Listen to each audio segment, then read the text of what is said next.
नमस्कार, आप देख रहे हैं एबीपी न्यूज। उपराष्ट्रपति और राज्यसभा के सभापति हामिद अंसारी रिटायर हो गए हैं। वेंकैया नायडू अब देश के नए उपराष्ट्रपति हैं। मगर जाते जाते हामिद अंसारी ने मुसलमानों की सुरक्षा को लेकर जो है अपना सवाल किया और इस मुद्दे को लेकर अंसारी और प्रधानमंत्री मोदी आमने सामने आ गए। हामिद अंसारी ने मोदी को सुनाया तो मोदी ने भी उन पर चुटकी ली। Thank you. तालियों के इस शोर के साथ 10 साल बाद राज्यसभा में हामिद अंसारी की विदाई हो गई। हामिद अंसारी उपराष्ट्रपति होने के साथ साथ राज्यसभा के सभापति भी रहे। जाते जाते उन्होंने मोदी सरकार को खूब सुना दिया।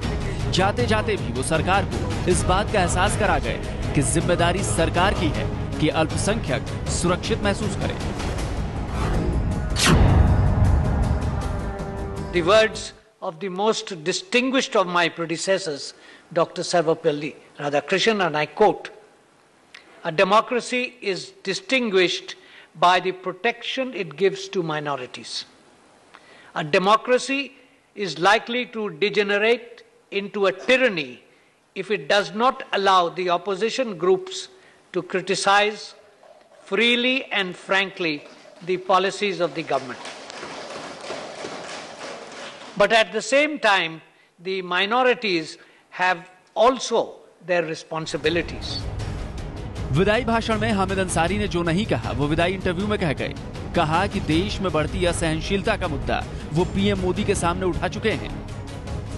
पीटीआई को दिए इंटरव्यू में हामिद अंसारी ने कहा, यह आकलन सही है कि देश के मुस्लिम समुदाय में आज घबराहट और असुरक्षा का भाव है।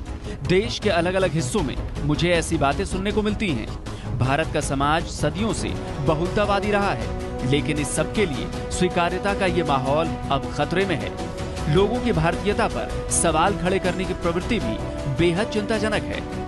लोगों पर भीड़ के बढ़ते हमले, अंधविश्वास का विरोध करने वालों की हत्याएं और कथित घर वापसी के मामले भारतीय मूल्यों में आ रहे विघटन के उदाहरण हैं। इससे ये भी पता चलता है कि कानून व्यवस्था को लागू करने की सरकारी अधिकारियों की क्षमता भी अलग अलग स्तरों पर खत्म हो रही है। इधर हामिद अंसारी रिटायर हुए, उधर बीजेपी हामिद अंसारी पर टूट पड़ी। बीजेपी सांसद मीनाक्षी लेखी ने एबीपी न्यूज को दिए इंटरव्यू में हामिद अंसारी पर मुसलमानों की नेतागिरी का आरोप जड़ दिया। हमारे साथ मौजूद है मीनाक्षी लेखी जी। मैम, जिस तरीके से हामिद अंसारी साहब का ये बयान आया है, उनका कार्यकाल खत्म हो रहा है, लेकिन इससे पहले उन्होंने कहा कि देश में मुसलमान असुरक्षित हैं। अभी वो मुसलमानों की नेतागिरी करना चाहते हैं और असली कहानी ये है कि जब तक कुर्सी पर मौजूद थे तब तक उनको असुरक्षा महसूस नहीं हुई। एहसास तो उनको भी रहा होगा कि उनके मन की बात सरकार और बीजेपी को चुभेगी। शायद इसीलिए उन्होंने संसद में अपने विदाई भाषण में ये भी साफ कर दिया कि उनको देश का दुश्मन ना समझा जाए। When I was welcomed in this house 10 years back, an eminent leader, no longer with us in this world, gave a piece of advice, and I quote him, "कल के बाद आपको बहुत तकलीफ होगी। मुझे आपसे हमदर्दी है कि आप इस तकलीफ को झेल जाएं, और एक सलाह भी है कि हम लोग कितना भी हल्ला करें, आप अपने चेहरे पर गुस्सा मत दिखाइए और हमेशा हंसते रहिए। हम सब के सब लोग देश के दुश्मन नहीं हैं, लेकिन हम सब एक मुस्कान पर फिदा हो जाते हैं और चुपचाप बैठ जाते हैं." I confess I had no difficulty in benefiting from this eminently sensible counsel. Meenakshi Lekhi ने यह बयान राज्यसभा से बाहर निकल कर दिया।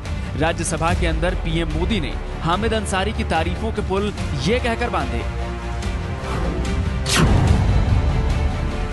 आपके कार्यकाल का बहुत सारा हिस्सा वेस्ट एशिया से जुड़ा रहा है एज ए डिप्लोमेट।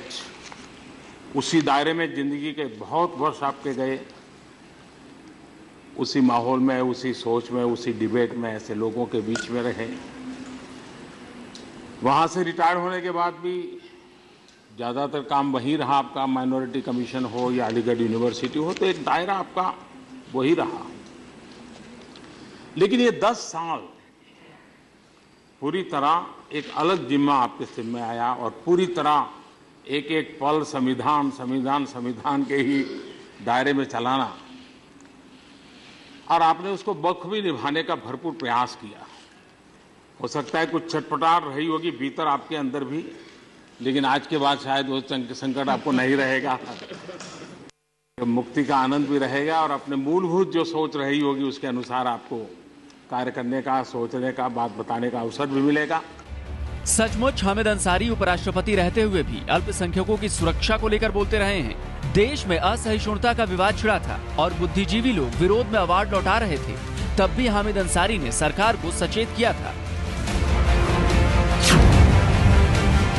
महरूमी, अदम शमूलियत और इम्तियाजी रवैये बशमूल तहफ़्फ़ुज़ फराहम करने में नाकामी हुकूमत और उसके अवामल की कोताही का नतीजा है। हामिद अंसारी की चिंता क्यों सरकार के भी चिंता की बात है, ये समझने के लिए जरा पीछे मुड़कर देखना होगा। पिछले 3 साल में अल्पसंख्यकों के साथ हुए बर्ताव से ही हामिद अंसारी को भी चिंता हुई और बहुत सारे लोगों को भी।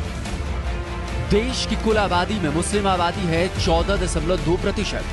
17 करोड़ 22 लाख मुस्लिम भारत में रहते हैं। औसतन 700 घटनाएं सांप्रदायिक हिंसा होती रही हैं। मोदी सरकार बनने के बाद भी ये सिलसिला जारी रहा। 2014 में 644, 2015 में 751 और 2016 में 703 घटनाएं हुई। मतलब मोदी सरकार में 2098 घटनाएं हुई। शायद इन्हीं घटनाओं के बहाने सरकार को अल्पसंख्यक सुरक्षा की ड्यूटी समझा गए Hamid Ansari.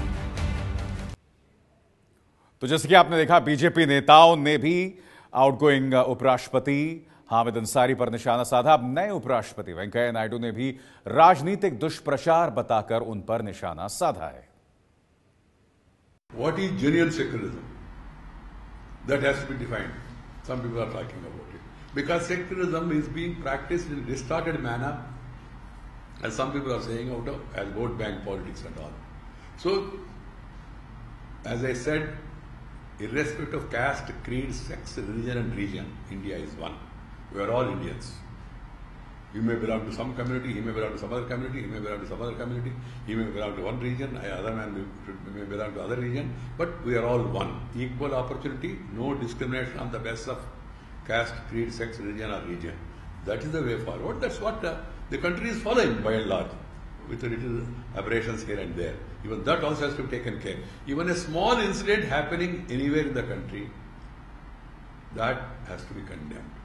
But if you start making it, giving it a political color, आपका जमाना में इतना हुआ, हमारा जमाना में इतना हुआ, हमारा जमाना कम हुआ, आपका जमाना में क्या हुआ, ये पद्धति नहीं है मेरे ख्याल से। होता है लोकतंत्र में, लोग उदाहरण बताते हैं, but at the same time we should all resolve to bring the society together. ये है ABP न्यूज़, आपको रखे आगे।